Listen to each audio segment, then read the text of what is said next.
El músico Alberto. Del gran escritor ruso León Tolstoy. Capítulo 1.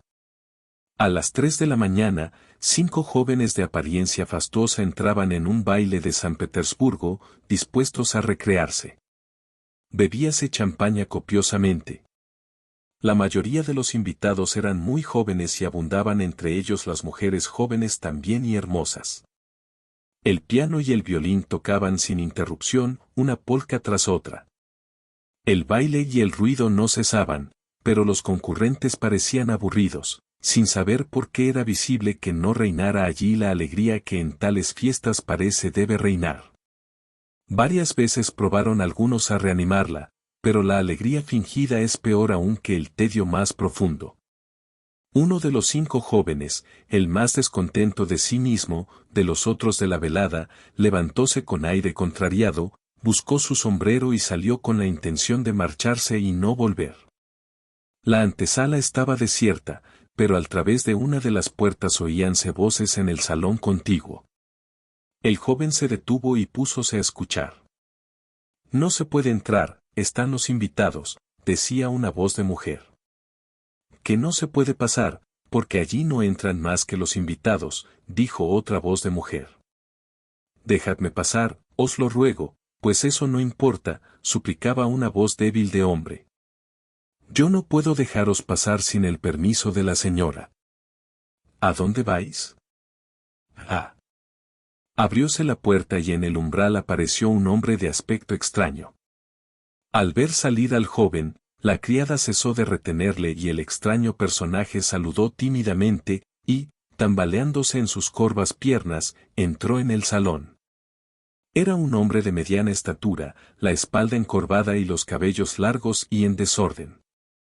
Llevaba abrigo roto, pantalones estrechos y rotos, botas abiertas y en muy mal estado, una corbata parecida a una cuerda se anudaba en su blanco cuello.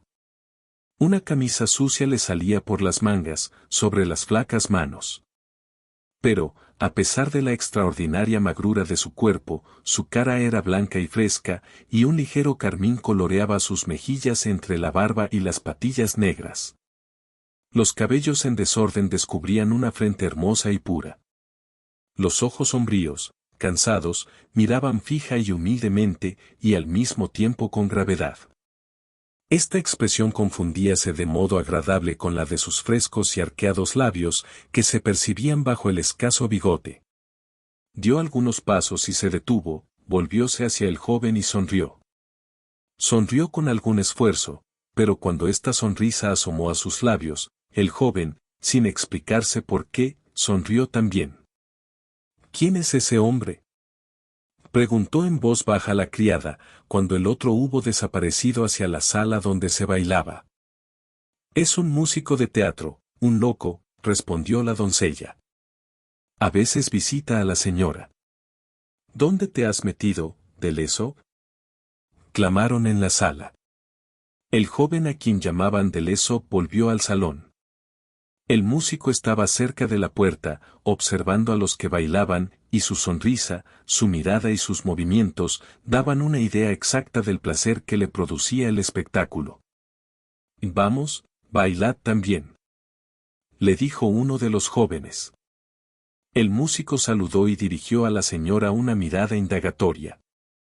«Podéis hacerlo, ya que estos señores os invitan», dijo la dama. Los débiles y flacos miembros del músico comenzaron a agitarse con violencia, y, guiñando el ojo con una sonrisa, púsose a saltar locamente por la sala. En medio del baile, un oficial muy alegre y que bailaba bastante bien, chocó por casualidad con el músico. Sus febles y cansadas piernas perdieron el aplomo, y el músico dio un traspié y cayó cuán largo era. A pesar del ruido seco que produjo su caída, a la primera impresión todos se echaron a reír. Al ver que el músico no se levantaba, calláronse los que reían, paróse el piano y Deleso fue el primero que se acercó al músico apresuradamente, con la señora de la casa. Estaba el caído apoyado en un codo y miraba al suelo sin expresión ninguna. Cuando le hubieron levantado y le sentaron en una silla, con un movimiento rápido apartóse los cabellos que tenía en la frente, sonriendo, sin contestar a las preguntas que le hacían. Señor Alberto. Señor Alberto. Decía la señora de la casa. ¿Os habéis hecho daño? ¿Dónde? Y bien os decía yo que no bailarais. Está tan débil, continuó dirigiéndose a los invitados. Si casi no puede andar, ¿cómo quiere bailar? ¿Quién es? Preguntaron a la señora. Un pobre hombre, un artista, un buen muchacho, pero un desdichado, como podéis ver. La señora se expresó en esta forma con la mayor naturalidad delante del músico. Este se repuso y, como asustándose de algo que no sabía lo que era, empujó a los que le rodeaban, hizo un esfuerzo para levantarse de la silla y exclamó, no es nada. Y para probar que no sufría, probó a dar algunos saltos en medio del salón, pero sin duda hubiera caído otra vez, a no ser porque unos jóvenes le sostuvieron. Todos parecían cortados, todos le contemplaban en silencio. De pronto la mirada del músico se apagó de nuevo, y olvidándose sin duda de los que le rodeaban, rascóse con fuerza la rodilla. A poco levantó la cabeza, echóse los cabellos hacia atrás, y acercándose al violinista le quitó el instrumento. No ha sido nada, repitió agitando el violín. Señores, vamos a tocar. ¡Qué figura tan extraña! Decíanse los invitados. Quizá tenga un gran talento ese infeliz, dijo alguno. Infeliz, sí, infeliz, pronunció un tercero. ¡Qué hermoso semblante! Hay en él algo extraordinario, dijo Delesop. Veamos. Capítulo 2. Alberto, sin prestar atención a nadie, iba y venía a lo largo del piano, mientras templaba el violín apretado al hombro. Había plegado los labios en una sonrisa indiferente, los ojos no se le distinguían, pero la estrecha y huesosa espalda, el cuello largo y blanco, las corvas piernas y la abundante cabellera negra le daban un aspecto extraño. Es difícil explicarlo, pero no tenía nada de ridículo. Después de haber templado el instrumento, se puso en tono y dirigiéndose al pianista que se preparaba a acompañarle. Melancolía, en do mayor, le dijo con un gesto imperioso.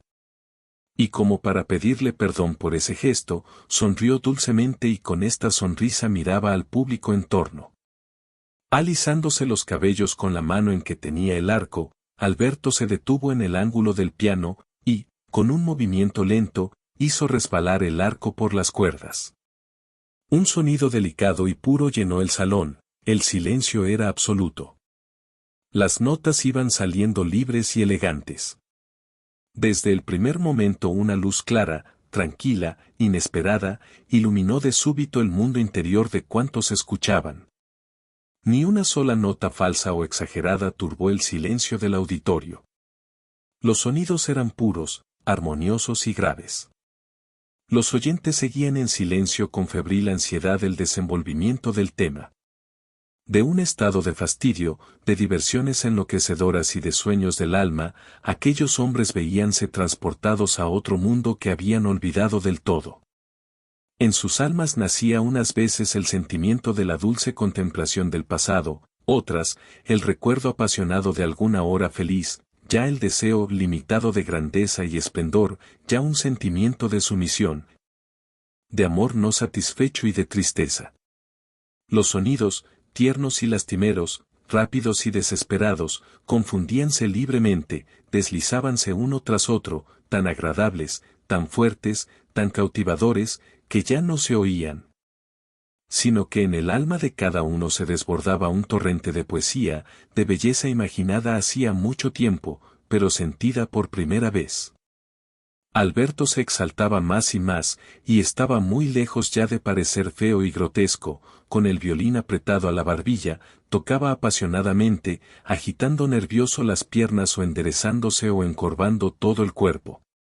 Mantenía el brazo izquierdo plegado e inmóvil, y solo sus huesudos dedos se movían nerviosamente, mientras el brazo derecho se movía con lentitud, de una manera casi insensible y elegante. Su cara revelaba el entusiasmo y la felicidad más completos, estaba su mirada brillante y clara y sus labios enrojecidos se entreabrían de placer. A veces inclinaba más la cabeza sobre el violín, cerraba los ojos, y su cara, casi cubierta por la cabellera, iluminábase con una sonrisa de dicha inmensa. Otras veces enderezábase rápidamente, avanzaba una pierna, y en su pura frente y en su ardiente mirada, que paseaba alrededor de la sala, aparecían grabadas la arrogancia y la fiereza con que sentía su poder. Dio el pianista de pronto una nota falsa y un gran sufrimiento físico se expresó en todo el músico. Paróse un momento y golpeando el suelo con el pie, gritó en tono de cólera infantil, «No es eso». El pianista recobró el compás y Alberto entonces cerró los ojos, sonrió, y olvidándose visiblemente de sí mismo y de los demás, se abandonó completamente a su música. Cuantos se hallaban en el salón mientras Alberto tocaba, guardaron un silencio religioso y parecían no vivir ni respirar siquiera.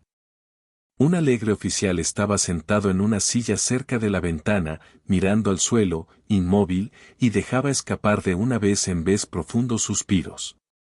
Las jóvenes guardaban un silencio religioso. Sentadas a lo largo de la pared, si un murmullo de aprobación que rayaba en entusiasmo llegaba hasta ellas, se miraban entre sí. El rostro afable y sonriente de la dama de la casa irradiaba placer. El pianista, con los ojos fijos en Alberto, trataba de seguirle y se le advertía en el semblante su temor de equivocarse. Uno de los invitados, que había bebido más que los otros, recostado en un diván, trataba de no moverse para no descubrir la emoción de que era presa. Delesov experimentaba una sensación desconocida, fría corona que parecía crecer y luego se estrechaba, ceñía su cabeza, las raíces de los cabellos se le hacían sensibles. Frío de nieve subíale por la espalda y llegaba a su garganta, finísimas agujas le picaban la nariz y el paladar, y a pesar suyo rodábansele las lágrimas por las mejillas. Se sacudía, quería enjugarlas sin que nadie lo advirtiera, pero otras brotaban de sus ojos y rodaban por el rostro. Por una extraña asociación de ideas, las primeras notas del violín de Alberto transportaron a Delesov a su primera juventud. Él, que ya no era joven y estaba cansado de la vida, sentíase volver de nuevo a los 17 años, hermoso, contento de sí mismo, bueno, inconsciente y feliz. Acordábase de su primer amor, de su prima, vestida de color de rosa, y de su primera declaración en la avenida de los Tilos, el ardor y el atractivo incomparables de un beso furtivo. La ilusión de los misterios incomprensibles que entonces te rodeaban. En el recuerdo que surgía en medio de la espesa niebla de infinitas esperanzas, de vagos deseos, de una fe inquebrantable en la posibilidad de una felicidad imposible, brillaba la imagen de ella. Todos los momentos no apreciados de esa época se le aparecían uno tras otro, pero como el momento insípido del presente que huye, sino como imágenes que se paran y, agrandándose, van reproduciendo el pasado. Con infinita alegría las contemplaba y seguía, mas no por el tiempo pasado que hubiera podido emplear mejor, sino porque el tiempo pasado no vuelve jamás. Los recuerdos iban agolpándose a su mente, y el violín de Alberto continuaba diciendo siempre lo mismo, decía, en ti ha pasado para siempre el tiempo de la fuerza, del amor y de la felicidad. Pasó para siempre. Llora lo pasado, llora, hasta morir, sobre lo pasado. Esta es la única felicidad que te queda. Al final de la última variación, el rostro de Alberto se fue poniendo rojo, brillaban sus ojos extraordinariamente, gruesas gotas de sudor cayeron sobre sus mejillas, las venas de la frente se le hincharon. Su cuerpo agitóse cada vez con más fuerza, sus labios pálidos no se volvieron a cerrar, y todo él parecía experimentar la avidez entusiasta del goce. Con brusco movimiento del cuerpo y sacudiendo la cabellera, bajó el violín, y, con una sonrisa de majestuosa arrogancia y de felicidad inmensa, miró a los presentes. Después enarcó la espalda, bajó la cabeza, se plegaron sus labios, y, viendo con timidez a su alrededor, se dirigió hacia la otra sala. Capítulo 3. Algo extraño ocurría entre los invitados y algo extraño había también en el silencio que siguió a la música de Alberto. Era como si cada uno hubiera querido y no hubiese podido expresar todo aquello. ¿Qué significaba una sala bien alumbrada y tibia, mujeres turbadoras, el alba asomando por las ventanas, la sangre agitada y la impresión pura de los sonidos? Nadie pretendía explicar aquello. Al contrario, casi todos, como no se sentían con fuerzas para salirse de tan profunda impresión, se rebelaban contra ella. En efecto, ejecuta perfectamente, dijo el oficial. Admirablemente. Respondió de Lesop, que se había escondido mientras enjugaba las mejillas con la manga. Sin embargo, señores, es hora de irnos, dijo, rehaciéndose un poco, el que estaba echado sobre el diván. Tendremos que darle algo, hagamos una colecta. Alberto estaba solo en la otra sala, sentado en el diván, tenía los codos apoyados en las rodillas huesosas y con sus manos sucias se frotaba el rostro. Sus cabellos estaban desgreñados y mostraba una sonrisa feliz. La colecta fue fructuosa. De Lesop se encargó de ponerla en sus manos. Además, le vino la idea a de Lesop, en quien la música produjo una profunda impresión, de protegerle. Había pensado llevarle a su casa, vestirlo y hallarle un empleo cualquiera para arrancarlo de su triste situación. ¿Estáis cansado?, le preguntó al acercársele. Alberto sonrió. Sois un verdadero talento. Deberíais ocuparos seriamente de la música, tocar en público. Ahora bebería de muy buena gana, dijo Alberto como si despertase de un prolongado sueño. De Lesop le trajo vino, el músico apuró con avidez 2 vasos. «Qué buen trozo de música es esa melancolía», dijo de Lesop. «Oh, sí, sí», respondió Alberto sonriéndose. «Pero, permitidme. No sé a quién tengo el honor de hablar, quizás seáis un conde o un príncipe. ¿Podríais prestarme un poco de dinero?» Callóse un momento. «Yo no tengo nada, soy muy pobre, no podría devolvéroslo».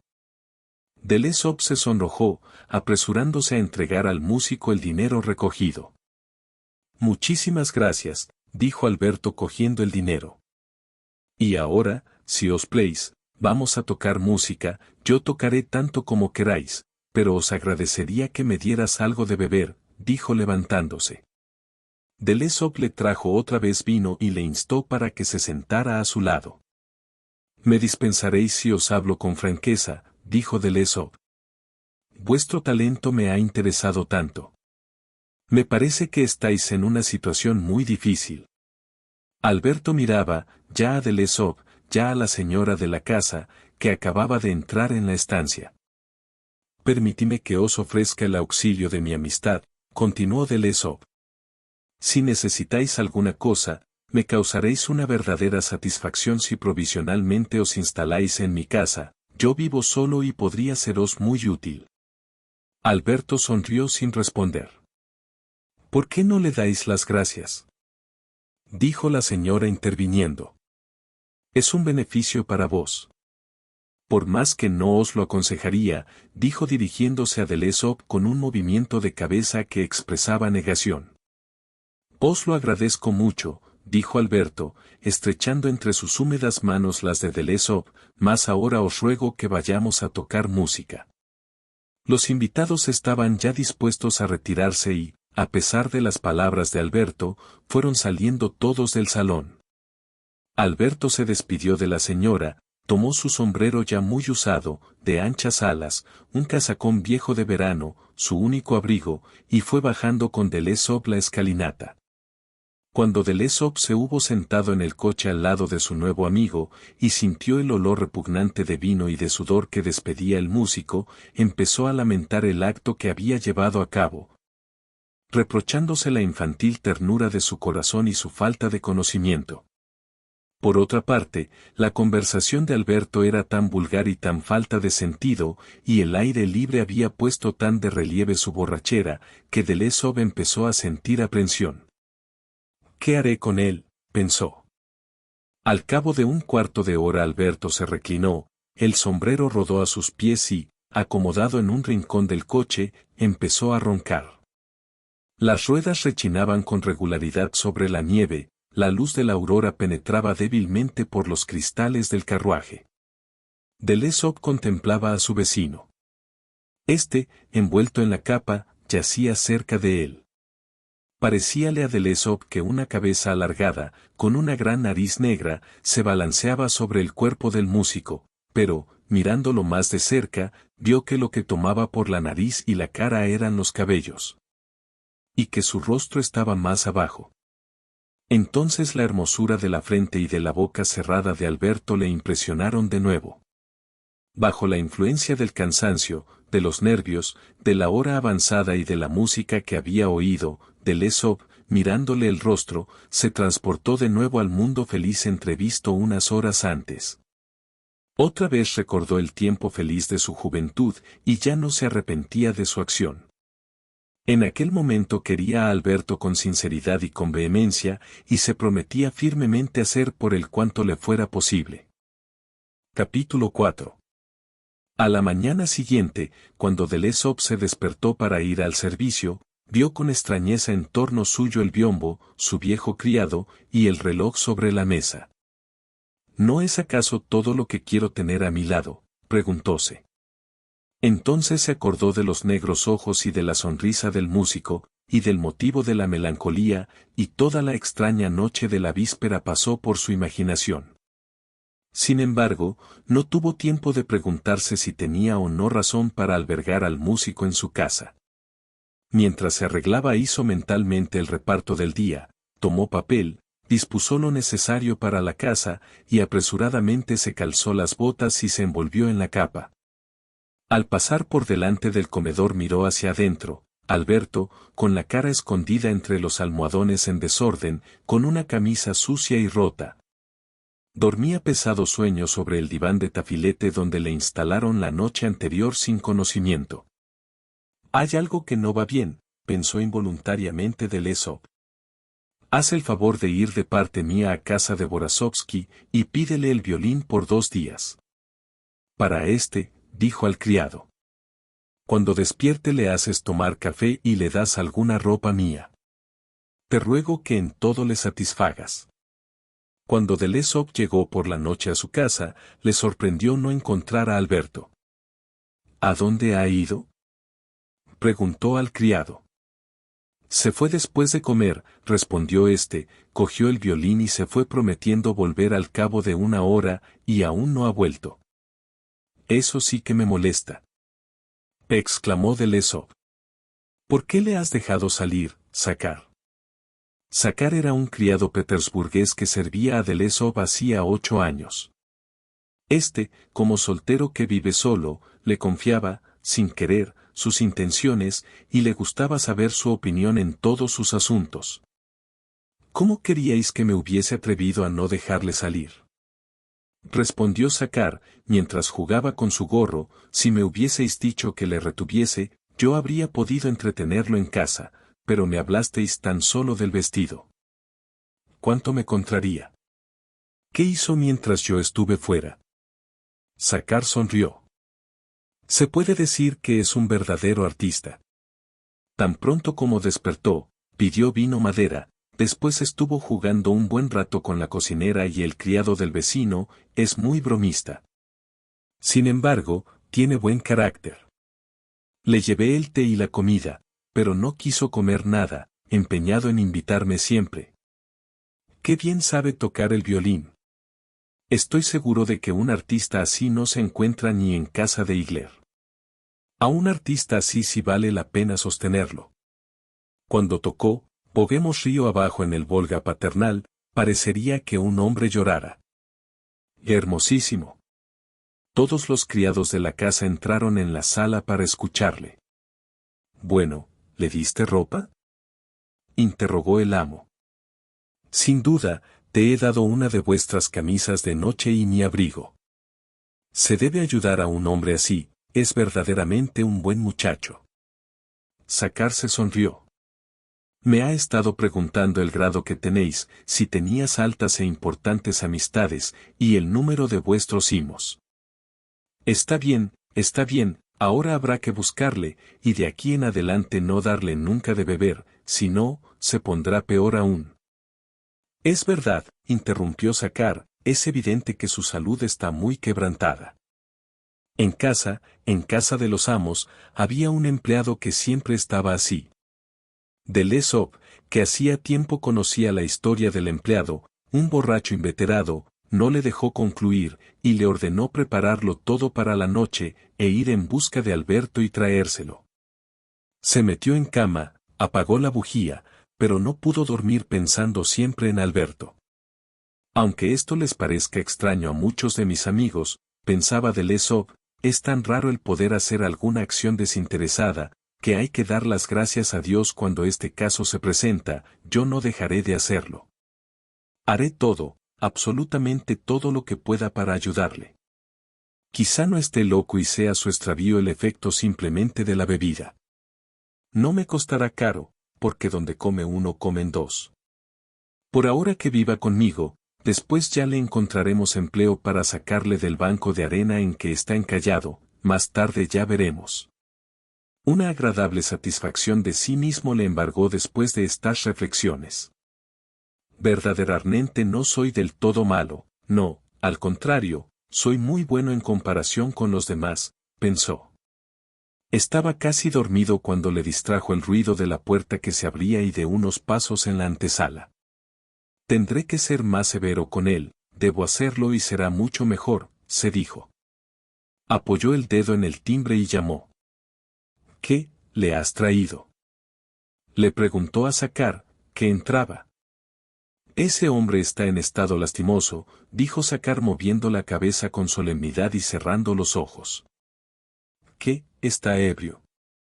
Está muy débil. ¿Y el violín, dónde está? Lo he traído, la señora me lo ha dado. Pues bien, te ruego que no le dejes pasar ahora, métele después en la cama y mañana por la mañana vigílale atentamente para que no salga de casa. Pero aún no había salido Sakar cuando Alberto entraba ya en la habitación. Capítulo 5.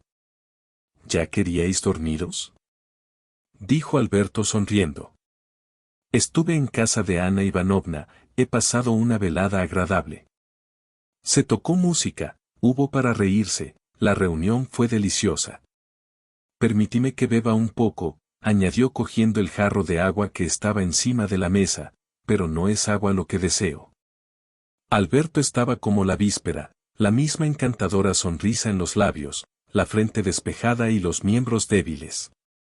El abrigo de Sakar le caía admirablemente, y el cuello alto y limpio de la camisa de noche encuadraba de una manera pintoresca su cuello fino y blanco, dándole un aspecto señoril e inocente.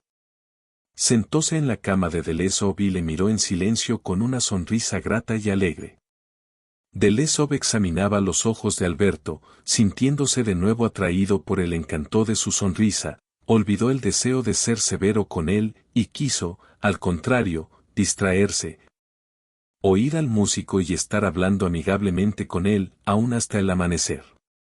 Delesov ordenó a Sakar que trajese una botella de vino, algunos cigarros y el violín.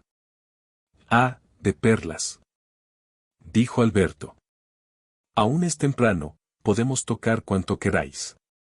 Trajo Sakar con gran satisfacción una botella de Lafite, 2 vasos, algunos cigarrillos de los que fumaba Delesov, y el violín. Pero en vez de acostarse como su amo le ordenó, encendió un cigarro y se sentó en la sala contigua. Mejor es que hablemos, dijo Delesov al músico, que tomaba ya el violín. Alberto se sentó con cuidado en la cama y volvió a sonreír alegremente.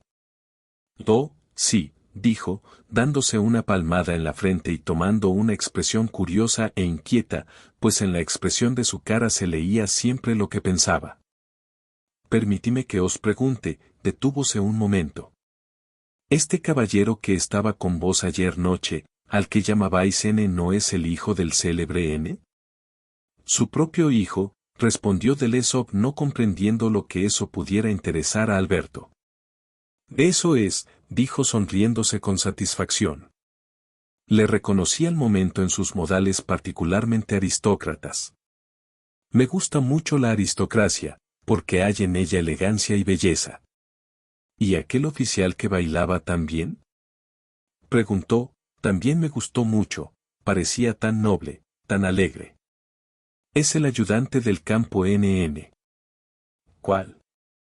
Preguntó Delezov. Aquel con quien tropecé cuando bailábamos. Debe ser un corazón de oro. Es un libertino, respondió Delezov. Oh, no.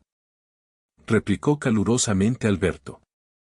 En él se nota algo muy agradable, y es un buen músico, añadió. Tocó allí un trozo de ópera que desde hace mucho no había oído ni que me gustara tanto. Sí, toca bien, pero su estilo no me gusta, dijo Delezov, que quería obligar a su interlocutor a hablar de música. No comprende la música clásica, y la música de Donizetti y de Bellini no es música buena. ¿No sois de esta opinión? Oh, no, no, dispensad. Dijo Alberto con expresión deferente. La música antigua es una y la nueva es otra. En la música nueva hay también trozos extraordinariamente hermosos, la sonámbula, el final de Lucía. Chopin. Roberto. He pensado muchas veces, paróse un momento concentrando el pensamiento, que si Beethoven viviese, lloraría de placer escuchando la sonámbula. En todas partes se encuentra lo bueno. La primera vez que oí la sonámbula fue cuando vinieron la Viardot y Rubini, era, y brillaronle los ojos e hizo un gesto con las manos, como si hubiese querido arrancarse algo del pecho, con un poquito más. ¿Y ahora, qué os parece la ópera? Preguntóle Delezov. Boscia es buena, muy buena, extremadamente elegante, pero no tiene nada aquí, dijo señalando su hundido pecho. A un artista le hace falta pasión y ella no la siente. Como gustar ya gusta pero no entusiasma. ¿Y la Blache? Le oí en París en el Barbero de Sevilla, en aquella época era el único, pero ahora ya es viejo. No puede ser actor, es demasiado viejo. Sí, es viejo, pero aún vale en la música de conjunto, dijo Delezov. Este era su juicio respecto a la Blache. ¿Cómo que qué importa que sea viejo? Dijo Alberto con severidad. No debiera serlo. El artista no debe nunca ser viejo. Se necesitan muchas cosas para el cultivo del arte, pero principalmente el fuego sagrado, dijo con los ojos brillantes y levantando las manos. En efecto, un fuego devorador brillaba en todo él. Ah, Dios mío. Dijo de pronto, ¿no conocéis a Petrov, el pintor? No, respondió sonriendo Delezov. Me gustaría en extremo que pudieseis conocerle. Recibiríais un gran placer oyéndole hablar. ¿Cómo comprende el arte? Antes nos encontrábamos muchas veces en casa de Anna Ivanovna, pero ésta, por una cuestión baladí, se enfadó con él, y no ha ido más. Me gustaría mucho que trabarais amistad con él. Tiene mucho talento. ¿Hace cuadros? Preguntó Delezov.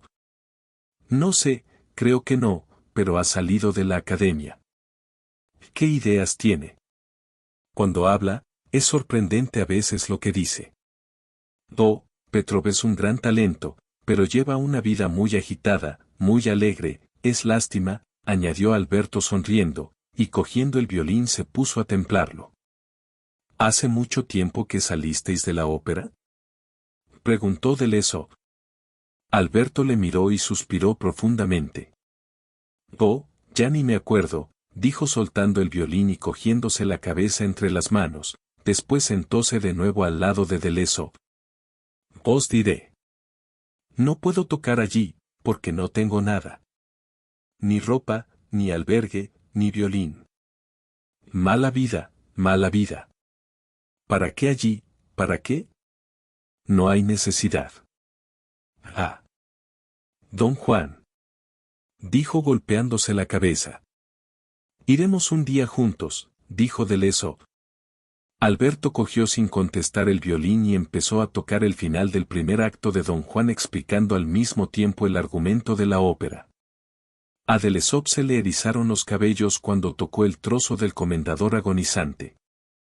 No, no puedo tocar, hoy he bebido demasiado, dijo tirando el violín. Tan pronto como hubo acabado de decirlo, se acercó a la mesa, se sirvió un vaso de vino, y, bebiéndoselo de un trago, sentóse otra vez en la cama al lado de Delesop. Este miraba a Alberto sin quitarle los ojos de encima. El músico sonreía de vez en cuando y Delesop también. Los dos callaron, pero entre ellos se establecían, por la mirada y la sonrisa, relaciones cada vez más estrechas. Delesop sentía un afecto cada vez mayor hacia Alberto y experimentaba en todo su ser una alegría inexplicable. ¿Estáis enamorado?, le preguntó Delesop. Alberto púsose pensativo por algunos segundos, y pocos momentos después su cara se iluminó con una sonrisa triste. Acercándose a Delesop, miróle fijamente a los ojos. ¿Por qué me lo preguntáis?, murmuró. Pero, os lo contaré todo porque me habéis agradado, continuó, mirándolo mientras se volvía un poco. Os tengo que decir la verdad, os lo contaré tal como sucedió. Detúvose un momento y fijó los ojos en Delesop con mirada salvaje. Ya sabéis que soy un espíritu débil, dijo de pronto. Sí, sí, estoy seguro que Ana Ivanovna os lo ha contado todo, porque dice a todo el mundo que yo estoy loco.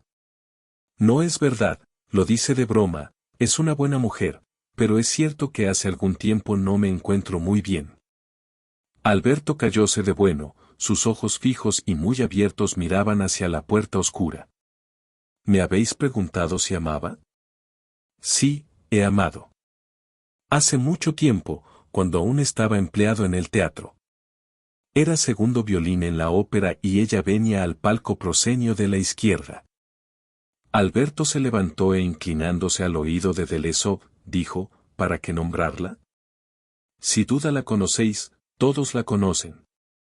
Yo trataba de no amarla porque no soy más que un pobre artista y ella era de la aristocracia, yo lo sabía, por eso me contentaba nada más que con mirarla, sin pensar en nada. Alberto púsose pensativo, juntando sus recuerdos. ¿Cómo sucedió? No lo puedo recordar, pero un día me mandó llamar para que la acompañara con el violín, yo, un pobre artista, dijo suspirando mientras levantaba la cabeza. Pero no puedo explicarlo, no puedo. Qué feliz fui entonces. ¿Fuisteis muchas veces a su casa?, preguntó Delesop. Una vez, una sola vez, pero fui muy culpable, me volví loco, yo, un pobre artista y, ella, una dama noble. No le debía haber dicho nada, pero estaba loco y cometí una torpeza. Desde entonces todo concluyó para mí. Petrov dijo la verdad, más me hubiera valido verla solamente en el teatro.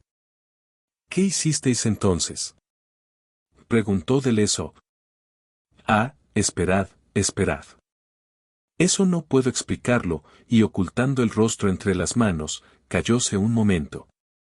Llegué tarde a la orquesta por haberme entretenido bebiendo con Pretov y me sentía muy turbado. Estaba ella en su palco hablando con un general, que no sé quién sería, estaba sentada en la delantera y tenía la mano apoyada sobre la barandilla. Llevaba un vestido blanco, en el cuello un collar de perlas. Mientras seguía hablando, me miró 2 veces, su peinado era así. Yo no tocaba, estaba de pie cerca del bajo y la miraba. Por primera vez en mi vida me sucedió una cosa extraña.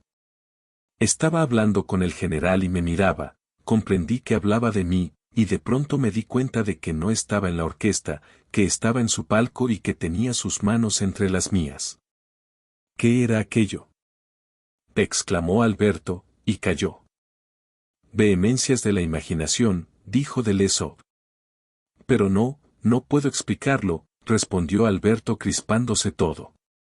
Yo era ya un pobre, yo no tenía casa, y cuando iba al teatro muchas veces era para dormir. ¿Cómo? ¿En el teatro?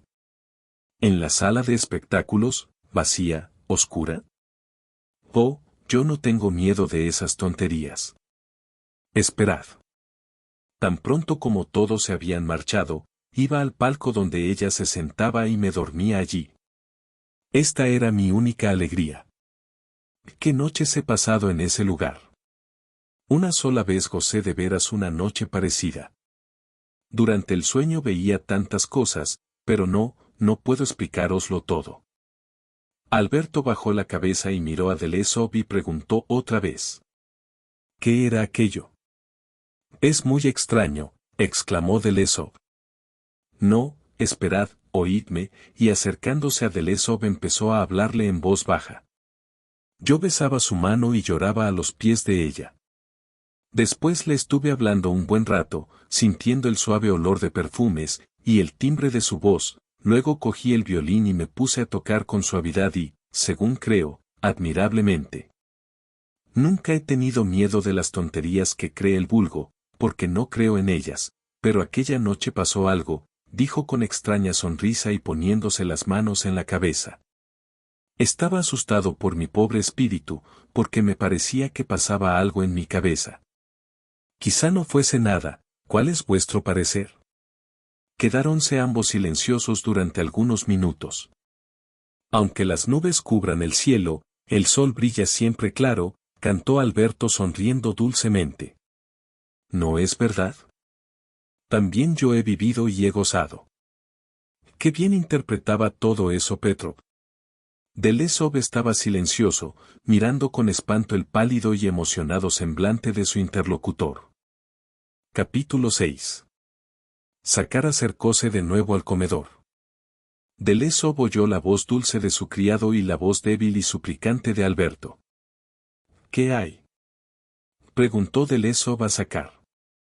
Dice que se aburre, no ha querido levantarse, está muy triste, no hace otra cosa que pedirme vino. No, me lo ha prometido, hay que tener energía, dijo Delesov. Prohibió dar vino al artista y se puso otra vez a leer, escuchando de todas maneras lo que pasaba en el comedor. Allí nada se movía, tan solo de vez en cuando se oía una penosa tos de pecho seguida de expectoraciones. Pasaron 2 horas, Delesov se vistió y antes de salir se decidió ir a ver a su huésped. Alberto estaba inmóvil, sentado cerca de la ventana, la cabeza apoyada entre las manos. Su cara estaba amarilla, arrugada, y no solamente triste, sino con señales de profunda desdicha. Trató de sonreír a guisa de saludo, pero su cara tomó una expresión aún más triste. Hubiérase dicho que iba a llorar, levantóse con gran trabajo y saludó. Si fuera posible obtener una copita de aguardiente, dijo con voz suplicante. Os lo ruego, porque estoy muy débil. Os aconsejo que toméis café, os irá mucho mejor. La cara de Alberto perdió instantáneamente su expresión infantil. Miró a la ventana con la vista empañada y fría, y se dejó caer sobre la silla. Mejor sería que almorzarais. No, gracias, no tengo apetito. Si queréis tocar el violín, no me estorbáis para nada, dijo Delesov, dejando el instrumento encima de la mesa. Alberto miró el violín con aire despreciativo. Estoy débil y no puedo tocar, dijo rechazando el instrumento. Después de esto, a todo lo que Delesov le proponía, ir al teatro, pasearse, contestaba con un humilde saludo, guardando obstinadamente el silencio más absoluto. Delesov salió a hacer algunas visitas, comió con los amigos y antes de ir al teatro entró en casa para cambiarse el traje y saber qué hacía el músico. Alberto estaba sentado en la antesala, completamente a oscuras, tenía la cabeza apoyada entre sus manos y contemplaba la estufa encendida. Se había lavado, peinado y vestido con mucha limpieza, pero sus ojos estaban velados y sin expresión. En todo su cuerpo se notaba más debilidad y más fatiga que por la mañana. ¿Qué habéis comido? Preguntóle Delesov. Alberto hizo un signo afirmativo con la cabeza, y mirando con desconfianza a Delesov, bajó la vista. Delesov se sintió apenado.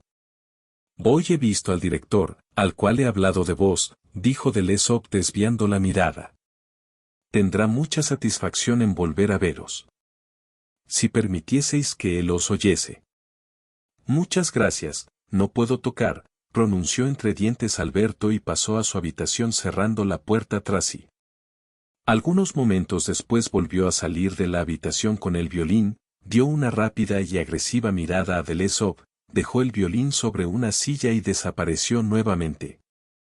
Delesov se sonrió encogiéndose de hombros. ¿Qué debo hacer? ¿De qué soy culpable? Pensó. ¿Cómo está el músico? Fue la primera pregunta que hizo al entrar ya tarde en su casa. Está bastante mal, respondió brevemente y con voz sonora Sakar. Se pasa el tiempo tosiendo y suspirando sin decir una palabra. Varias veces me ha pedido aguardiente, y le he dado ya un vasito. De lo contrario era de temerse que le perdiéramos. Es como el empleado. ¿Ha tocado el violín?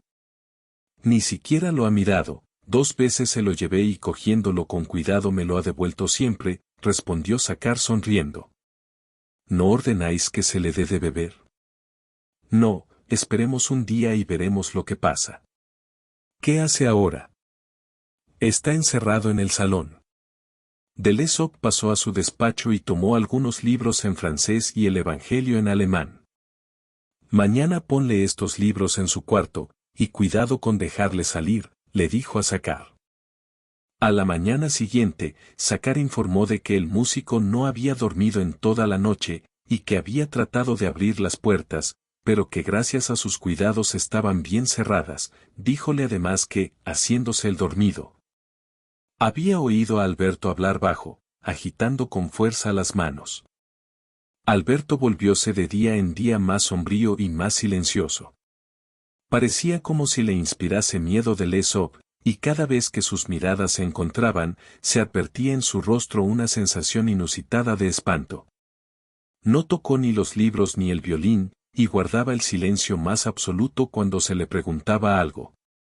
Algunos días después de haber dado albergue al músico, llegó Delesov a su casa bastante tarde, notándose en él mucho cansancio y contrariedad.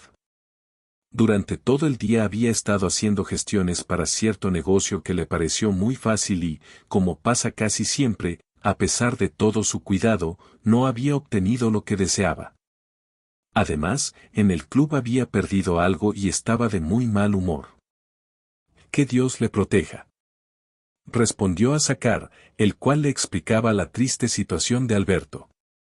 Mañana le preguntaré definitivamente si quiere quedarse en casa y seguir mis consejos. Si no, peor para él, me parece que he hecho todo lo que he podido.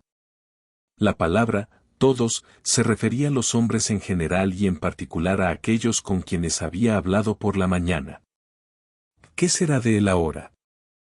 ¿En qué piensa? ¿Qué es lo que le entristece? Echa de menos el desarreglo y humillación en que vivía, la mendicidad de donde le he sacado. Evidentemente ha caído muy bajo para que pueda acostumbrarse de nuevo a una vida honrada. No, es una chiquillada, dijo Delesov. ¿Por qué me he de meter a corregir a los demás? Que Dios me permita arreglarme a mí mismo. Quiso dejarle marchar enseguida, pero reflexionó un momento y lo dejó para el día siguiente. Durante la noche, Delesov despertó con el ruido de una mesa que se había caído en las antesalas y oyó voces y pasos en la misma. Encendió una bujía y escuchó con ansiedad. «Esperad, que iré a llamar al amo», decía Sakar. Alberto murmuraba palabras incoherentes. Delesov saltó del lecho y con la bujía en la mano corrió a la antesala. Sakar, en traje de noche, estaba de pie delante de la puerta. Alberto, con el sombrero y el abrigo, trataba de apartarle de la puerta, gritando con voz quejumbrosa. «No podéis impedirme el paso, tengo el pasaporte, yo no me llevo nada, podéis registrarme si queréis, iré al jefe de policía». «Permítime», dijo Sakar a su amo, mientras continuaba defendiendo la puerta con la espalda. «Se ha levantado esta noche, ha encontrado la llave de mi abrigo y se ha bebido una botella entera de aguardiente azucarado. ¿Está bien eso? Y ahora quiere marcharse. Nadie puede detenerme». «No tenéis ese derecho», gritaba elevando cada vez más la voz. Quítate de ahí, Sacar, dijo Delesov, y dirigiéndose a Alberto, yo no quiero ni puedo deteneros, pero os aconsejo quedaros hasta mañana. Nadie puede detenerme, iré a ver al jefe de policía, gritaba cada vez con más fuerza Alberto, dirigiéndose tan solo a Sacar y sin mirar a Delesov. Ladrones, gritó de pronto con espantosa voz. ¿Pero por qué gritáis así? Nadie os detiene, dijo Sacar abriendo la puerta. Alberto cesó de gritar. No lo habéis logrado. ¿Queríais matarme? Pues, no. Murmuró tomando sus zapatos de goma. Sin decir adiós y mascullando palabras incomprensibles, salió, Sacar le alumbró hasta la puerta y volvió. Gracias a Dios. Hubiera acabado mal, dijo a su amo. Ahora hay que mirar los objetos de plata, a ver si están todos. Delesov movió la cabeza sin responder. Acordábase de las 2 primeras veladas pasadas con el músico, los días tristes que por su culpa había pasado Alberto, principalmente se acordaba del sentimiento mezclado de admiración, de amor y de piedad, que desde el primer momento le inspiró ese hombre extraño. Empezaba a compadecerle. ¿Qué va a hacer, sin dinero, sin ropa, solo en medio de la noche? Quiso mandar a Sacar en su busca, pero ya era tarde. ¿Hace mucho frío?, preguntó Delesov. Una helada muy fuerte, respondió Sacar. Había olvidado deciros que se tendrá que comprar leña antes de la primavera. ¿Cómo es posible? Tú habías dicho que aún quedaría. Capítulo 7. En efecto, afuera hacía muchísimo frío, pero Alberto no lo sentía por la excitación que le produjeron el vino y la discusión. Una vez en la calle volvió la vista y se frotó las manos de contento. La calle estaba desierta y brillaban aún en ella las largas filas de faroles. El cielo estaba estrellado. «Va», exclamó dirigiéndose a la ventana alumbrada de Delesov, metiendo las manos bajo el par de su en los bolsillos del pantalón. Con el paso indeciso y el cuerpo inclinado hacia adelante, iba Alberto por la derecha de la calle. Sentía en el estómago y en las piernas una pesadez extraordinaria, un ruido extraño llenaba la cabeza, una fuerza invisible le tiraba de un lado a otro. Pero él seguía avanzando en dirección a la casa de Anna Ivanovna. En su cabeza germinaban ideas extrañas e incoherentes. Unas veces acordábase de su última discusión con Sacar, otras, de su madre y su primera llegada a Rusia en el barco, o bien de alguna noche pasada en compañía de un amigo en la tienda por delante de la cual pasaba. Ora en su imaginación empezaba a cantar los trozos que se le ocurrían, acordándose del objeto de su pasión y de la noche terrible pasada en el teatro. Pero, a pesar de su incoherencia, todos estos recuerdos se presentaban a su imaginación con tanta claridad, que cerrando los ojos no sabía darse cuenta de cuál era la realidad, si lo que hacía o lo que pensaba. No se acordaba de nada, ni sabía por qué sus piernas se adelantaban sin querer, y tambaleándose daba contra las paredes, miraba alrededor y pasaba de una calle a otra. Sentía y se acordaba tan solo de las cosas extrañas y embrolladas que en su imaginación se sucedían y se presentaban.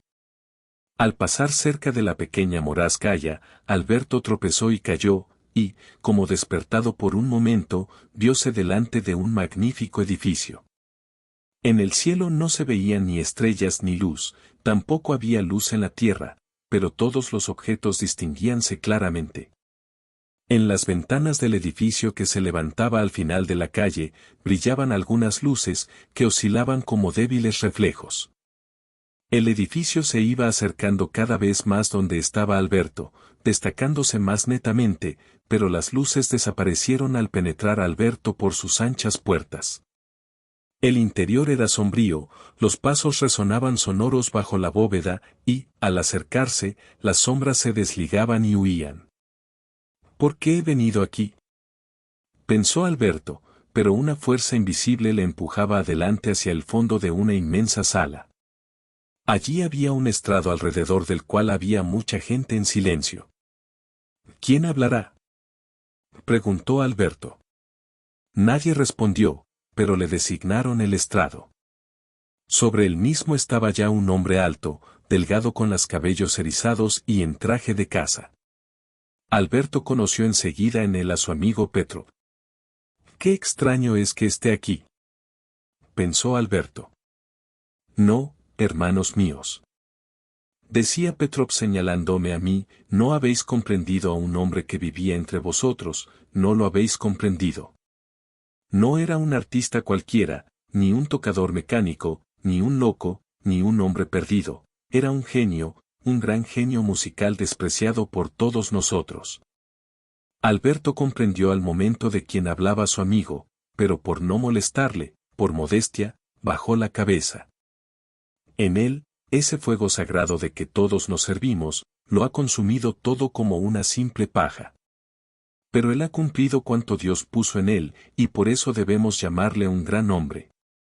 Vosotros podíais despreciarle, hacerle sufrir, humillarle, continuó elevando cada vez más la voz. Pero era y será infinitamente superior a todos vosotros, nos desprecia a todos, pero se consagra tan solo a lo que le viene de arriba. Ama una sola cosa, lo bello, el solo bien indispensable en el mundo. Sí, él he aquí, este es. Caed todos ante él de rodillas. Gritó en voz alta. En este momento surgió otra voz al otro lado de la sala. Yo no quiero arrodillarme delante de él, dijo la voz, en la que Alberto reconoció a Delesov. ¿Por qué es grande? ¿Y por qué hemos de inclinarnos delante de él? ¿Se ha conducido con lealtad? ¿Ha sido útil a la sociedad? Sabemos que ha pedido dinero prestado y que no lo ha devuelto, que ha empeñado el violín de uno de sus amigos. Dios mío, ¿cómo sabe todo eso? Pensaba Alberto bajando cada vez más la cabeza. Sabemos que por el dinero adulaba a los hombres. Continuó Delesov. ¿No sabemos acaso cómo le despidieron del teatro? ¿Cómo Ana Ivanovna quiso entregarle a la policía? Dios mío, todo eso es verdad, pero defiéndeme, tú eres el único que sabes por qué he hecho todo eso, pronunció Alberto. Basta ya, tened vergüenza, replicó de nuevo la voz de Petrov. ¿Qué derecho tenéis para acusarle? ¿Habéis vivido su vida? ¿Habéis experimentado su embeleso? Es verdad, murmuró Alberto. El arte es la manifestación más grande de la potencia humana. Es el privilegio de los pocos elegidos, que los eleva a una altura en que la cabeza gira, y es difícil mantenerse incólume.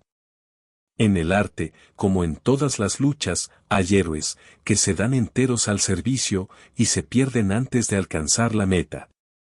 Petrov calló, y Alberto, levantando la cabeza gritó en voz alta, es verdad, es verdad. Pero su voz se apagó sin ningún sonido. Eso no os concierne, siguió con severidad el pintor Petrov. Si humilladle, despreciadle, pero de todos nosotros es el mejor y el más feliz. Alberto, que escuchaba todas esas palabras con la alegría en el alma, no pudo contenerse y se acercó a su amigo para abrazarle. Vete, que no te conozco, respondió Petrov. Sigue tu camino, si no, no llegarás. Y mira cómo se ha puesto, no podrá llegar, gritó el guardia al volver la esquina. Alberto se levantó, juntó sus fuerzas y, tratando de no tambalearse, dobló la callejuela. De allí a la habitación de Ana Ivanovna no había más que algunos pasos. La luz de la antesala reflejábase sobre la nieve del patio, cerca de la puerta cochera estaban estacionados gran número de trineos y coches. Apoyando su helada mano en la barandilla, subió la escalera y llamó. El dormido rostro de la criada mostróse por la ventanilla de la puerta mirando con aire de desprecio a Alberto. No se puede entrar, gritó. Tengo orden de no dejar entrar, y cerró de golpe la ventanilla. El sonido de la música y las voces de las mujeres llegaban hasta la escalera. Alberto sentóse en el suelo, apoyó la cabeza en la pared y cerró los ojos. Tan pronto como lo cerró, le asaltó una multitud de visiones extrañas que, con mayor fuerza, le transportaron de nuevo al hermoso y libre reino del sueño. Sí, es el mejor y el más feliz, repetía involuntariamente en su imaginación. A través de la puerta oíanse los compases de la polca y sus sonidos decíanle también que era el mejor y el más feliz.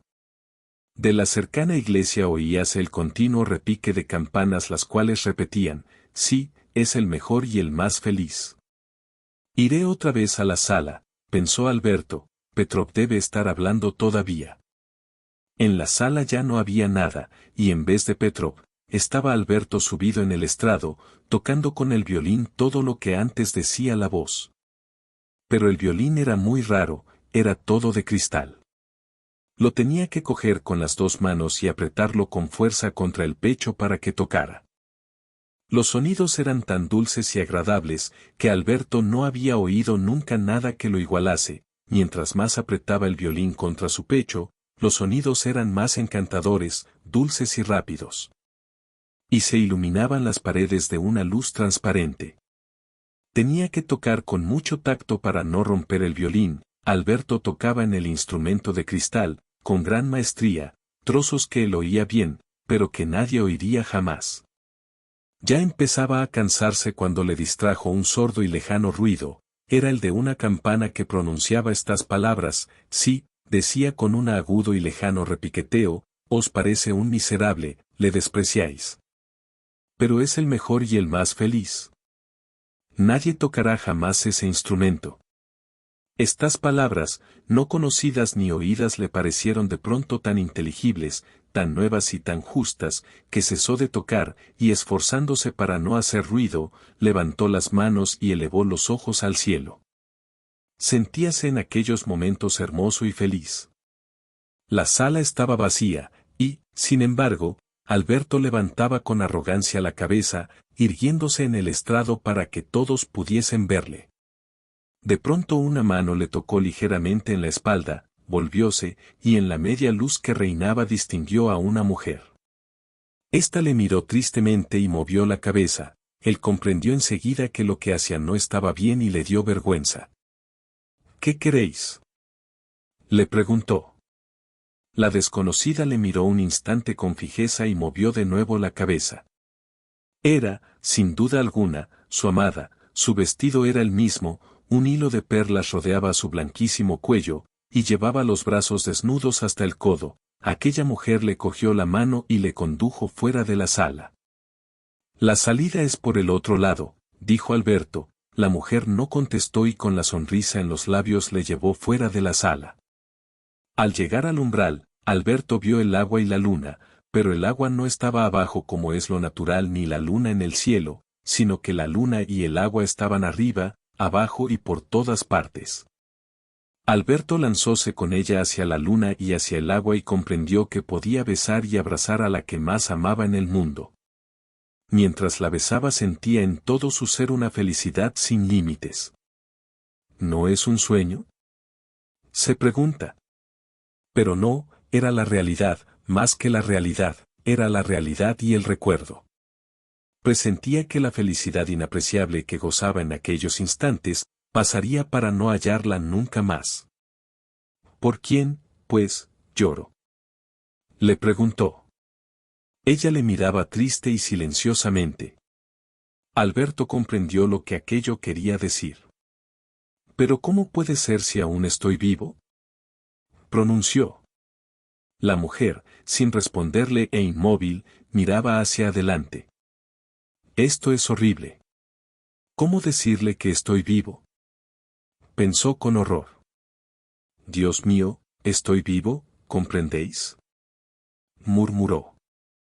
Es el mejor y el más feliz, seguía diciendo la lejana voz. Era algo que pesaba cada vez con más fuerza sobre Alberto. Era la luna, el agua, los besos o las lágrimas. No lo podía comprender, pero no se le ocultaba que muy pronto habría concluido todo. Dos invitados salieron de casa de Ana Ivanovna, tropezaron con Alberto, que estaba tirado en el suelo. Uno de ellos entró para llamar al ama de la casa. Esto es inhumano, dijo, haber dejado que este hombre se helara aquí toda la noche. Ah. Es Alberto. Y ya estoy cansada de él. respondió. Anushka, metedlo en cualquier rincón de la sala, dijo a la criada. Pero si aún estoy vivo, ¿por qué me enterráis? Murmuró dentro de sí mismo Alberto, mientras le entraban sin conocimiento en la habitación. Fin de la historia. Si te gustó, te invitamos a dar un like. Y si deseas, a suscribirte. Muchas gracias por visitar el canal.